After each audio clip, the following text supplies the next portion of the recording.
जिनके बच्चा नहीं हो पाता, एलोपैथी में एग निकाल के, पुरुष का स्पर्म निकाल के बाहर निषेचित करके फिर वापस यूट्रस में डाल दिया जाता है। एक पद्धति है इन विट्रो फर्टिलाइजेशन, मतलब बाहर फर्टाइल करके अंदर डालना, लेकिन वो बड़ी पेनफुल है, साइड इफेक्ट से भरी हुई है। मतलब इतने साइड इफेक्ट आते हैं कि फीमेल की चेहरे पे बाल आ जाते हैं, अपर लिप्स आ जाते हैं, ठोडी पे बाल आ जाते हैं, हार्मोन डिस्टर्ब हो जाते हैं, पीरियड डिस्टर्ब हो जाते हैं, पेनफुल हो जाते हैं, ब्रेस्ट का साइज बड़ा छोटा हो जाता है, लुकोरिया शुरू हो जाता है, बॉडी से पसीने में स्मेल शुरू हो जाती है, बड़े साइड इफेक्ट आते हैं आईवीएफ के।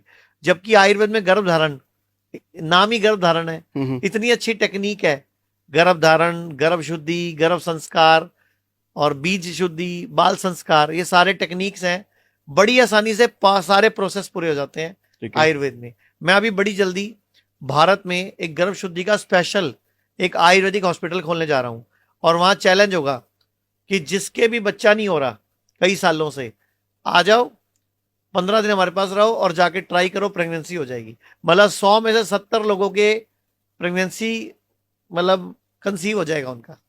ओके, जो हमें विश्वास है। आयुर्वेद पावरफुल है, नेचुरोपैथी पावरफुल है। ओके, एक चीज मुझे समझाइए, एलोपैथ, आयुर्वेद और तीसरा एक और होता है, कौन सा होता है? Naturopath, homeopath. होम्योपैथ, क्या डिफरेंस होता है इन सब में? देखिए, आयुर्वेद का शब्द है आयुर्जमा वेद, संपूर्ण आयु को जानने का विज्ञान। जो आयुर्वेद है ना, वो प्रिवेंशन है और क्योर भी है। मींस बीमार होने, आयुर्वेद का श्लोक है स्वस्थस्य स्वास्थ्य रक्षणम, कि स्वस्थ के स्वास्थ्य की रक्षा पहले ही कर दो, मतलब बीमार होने की वेट मत करो।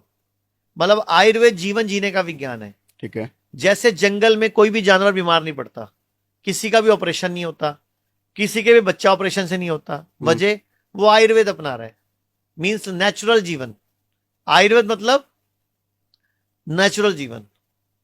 एलोपैथ मतलब सारा केमिकल वाला जीवन, सुबह मोमोज, शाम को बर्गर, पिज्जा, ब्रेड, रस, बंद, भुजिया, बिस्किट, नमकीन, सब का सब पैक्ड फूड, डब्बा पैक, प्रिजर्व फूड, डब्बा फूड। अब ब्रेड दुनिया की सबसे खराब वस्तु है, लेकिन लोग बीमारी में भी खा रहे हैं। ओके, कभी भी बीमार होने पर रायता नहीं खाना। हर होटल में, हर हॉस्पिटल में जब लंच मिलता है, थाली आती है और उसमें रायता भी होता है। आयुर्वेद में क्लियर वर्णित था कि जब बीमार पड़ो तो दूध, दही, पनीर नहीं खाना होता। नहीं खाना होता है सर, नहीं, सूंघना भी नहीं होता। हमारे यहाँ तो जब तबीयत खराब होती है रात को दूध देते हैं। सर गलत है ना। अच्छा, दूध भी फिर गारंटी क्या है? असली है, पैकेट वाला दूध पी रहे हो आप, क्या है गारंटी हो किसका है? मैंने एक बार पहले भी एक पॉडकास्ट में बोला था, गाय हमारी माता है और अकल बड़ी के भैंस, गई भैंस पानी में काला अक्षर भैंस बराबर, जिसकी लाठी उसकी भैंस, भैंस के आगे बीन बजाना। सारी कहावतें भैंस पे क्यों है? कोई पूछे तो सही कि भैंस का दूध पीने लायक नहीं है, हमें बीमार करता है। भैंस का दूध पियो, लेकिन शर्त क्या है? कई किलोमीटर रोज चलो, खेतों में काम करो, फावड़े चलाओ, तब भैंस का दूध हजम हो सकता है, वरना नहीं हो सकता, वरना बीमारी बनेगा। ओके। अच्छा, मुझे बताओ, America, Japan, Germany, Korea, China, Australia, बड़े बड़े देशों के नाम लो, एक सिंगल व्यक्ति भी भैंस का दूध नहीं पीता वहां पे। वो तो सियाने देश है, विकसित देश है। विकसित देशों को तो अकल ज्यादा है हमसे, वो क्यों नहीं दूध पी रहे भैंस का? वो भारतीय देसी गाय क्यों लेके जा रहे हैं? इजराइल में, पूरी दुनिया में भारतीय देसी गाय पे सबसे पहले रिसर्च हुआ था, और पूरे विश्व में इजरायली जो भारत की देसी गाय, जो उन्होंने नई नस्ल बनाई है, सबसे ज्यादा दूध देती है।